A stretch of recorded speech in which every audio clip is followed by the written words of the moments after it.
I'm here in Puerto Rico thanks to Angel AI. Thank you to Pavan. It's amazing to be here. What inspired you to want to teach these kids jiu-jitsu? You know, if these kids could have 5 minutes, you give them more than 5 minutes, you give them hours of your time with Ryron Gracie, the ultimate. Right? If they can get a few minutes with Ryron Gracie, get an hour or two with Ryron Gracie, then they'll know for the rest of their lives that nothing is beyond reach. I love it. So the kids are the future. And they need to lead here knowing that anything is possible. And like you said, nothing is beyond reach. I can't wait till the next time. Thank you, Angel AI. Today's class, we started out by talking about very basic punch protection techniques, how to block punches when you're standing. And then we took the kids to the ground. I had the kids try to hold me down for 8 seconds. It was an amazing game. It really gets the energy going. And then we talked about if a child sees somebody else getting bullied, do they have to intervene? Not necessarily, but if they choose to, how can they intervene? How can they help the kid who's on the bottom getting beat up? So we showed the super save where you pull the kid's arm and you take somebody off the top of someone else. Once you take them off, you want to control that bully. Could be for 10 seconds, could be for 60 seconds. Once they calm down, we taught them how to transition into the mount position and how to establish what we call twisting arm control. And from twisting arm control, you negotiate, and then when it's safe, you get up and get away. So the kids are defending themselves without hurting anybody. And at the most, when they were in twisting arm control, I had them flick the other kid's ear. And that gives them a little feeling of domination, and the kids really enjoyed. Surprisingly, they loved flicking my ear, which was very funny. And it shows the kids, you don't have to punch. You can control, and like I said, at the most, a little flick to the ear. So here, this is what jiu-jitsu is. You're defending yourself, you're maybe saving somebody else. But at the end of the day, you don't have to hurt anybody. It's control, it's self-defense, and it was super fun.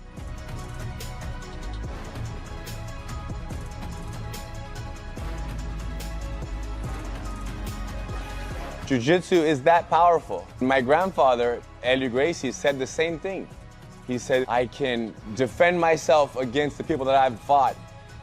And I'm someone who's so small and so weak, anybody can do jiu-jitsu. So many people in the Gracie family always share the message that it's not the individual, it's the art. Which means that any individual, anybody who does jiu-jitsu can be powerful. So all you guys doing jiu-jitsu, you're on the path. It's a blast. It's my pleasure to be here. Thank you, Angel AI, for making this happen. I look forward to more visits to Puerto Rico and spreading more jiu-jitsu. Thank you, Angel AI! Listeners, we're in for a real treat. We've got Ryron Gracie here. Now, it's spelled Ryan, but he's from Brazil, and so it's Ryron Gracie. And what he's famous for is jiu-jitsu. His grandfather developed jiu-jitsu in a way that's defensive, and I'll let you tell the story here in just a minute. But also, was it your dad or your brother that launched? So it's a huge family. It's a huge family. Yes. So come on, give us the story. My grandfather, his brother Carlos Gracie, my grandfather Gracie.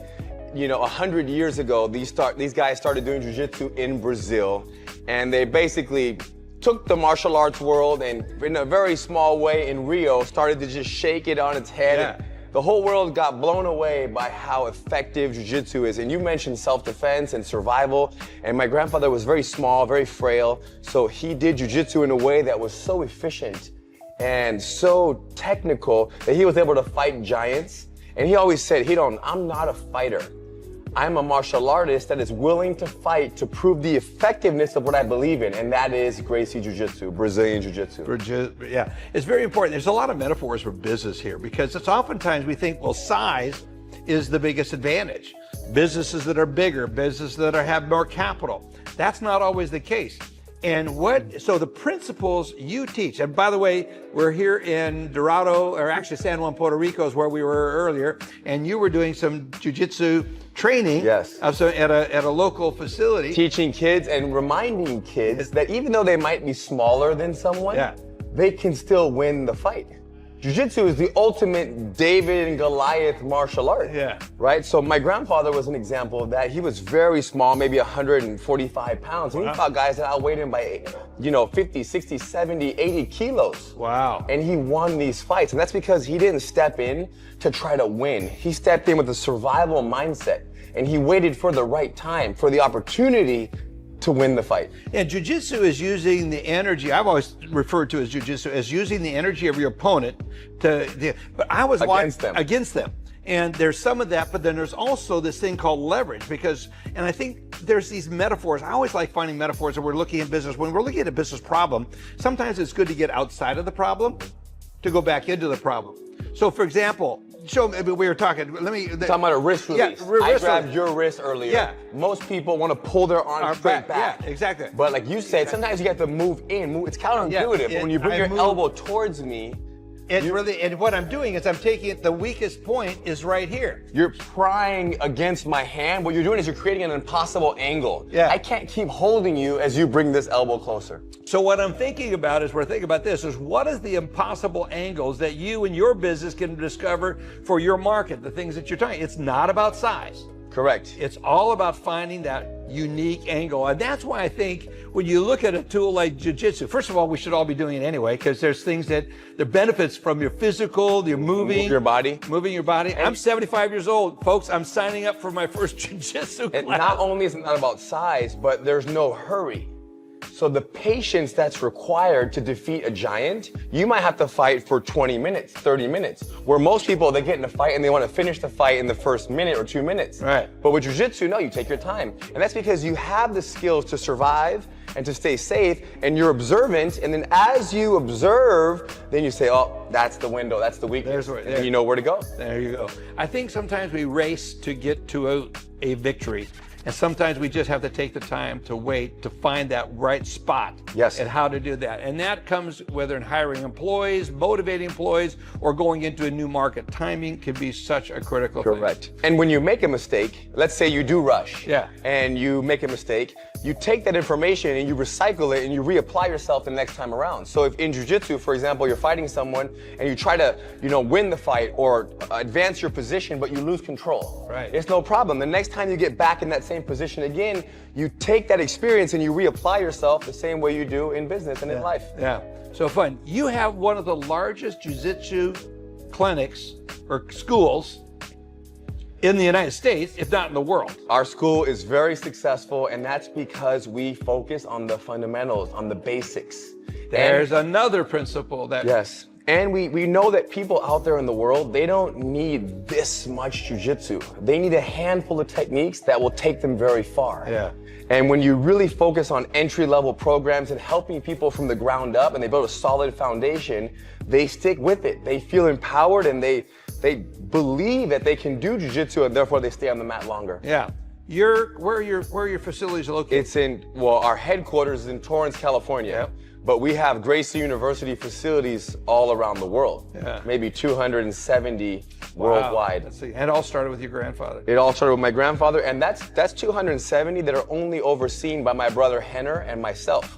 There are many other Gracies around the world that have schools and teach jiu-jitsu and do an amazing job. So no matter where you are, you should be able to find some jiu-jitsu. Yeah, it's really, I watched you, and I watched you with the kids. I saw how you were motivating them, and they just came alive. It was really a fun experience. Yes, and that's it. Kids are the future. Yeah. And parents today sometimes don't realize how important the martial arts are. And it's like insurance. If you give your kid jiu-jitsu or the martial arts at a very young age, one day they're going to be 37, 45, 50 years old. And the confidence, but also the lens at which you look at life's problem. Yeah. Because if you don't train the martial arts, it's possible that life throws you a challenge and you panic. Like, oh my gosh, what do I do? But when you train jiu-jitsu, you learn that there are no problems. There are only solutions waiting to be discovered. Yeah. For example, just that one where I learned moving my elbow into you. Wrist release. Wrist release. That's one. There's 100 more. Yeah, go check them out. Again, I'm looking for metaphors helping you communicate to your staff. Sometimes you're trying to get something through. It's when we tell a story with a different lens or a reference point that can really make the difference. Yes. You've also been, or your brother and you have a clothing line. You have been a Shark Tank. Well, there's the Gracie brand Yeah. clothing line, which right now it's Angel AI. Yeah, we're here. There's my guys, Yeah. Angel AI. Yeah. It's very important. But the Gracie clothing brand is growing, and we have schools around the world and students that represent it. But my brother created a backpack.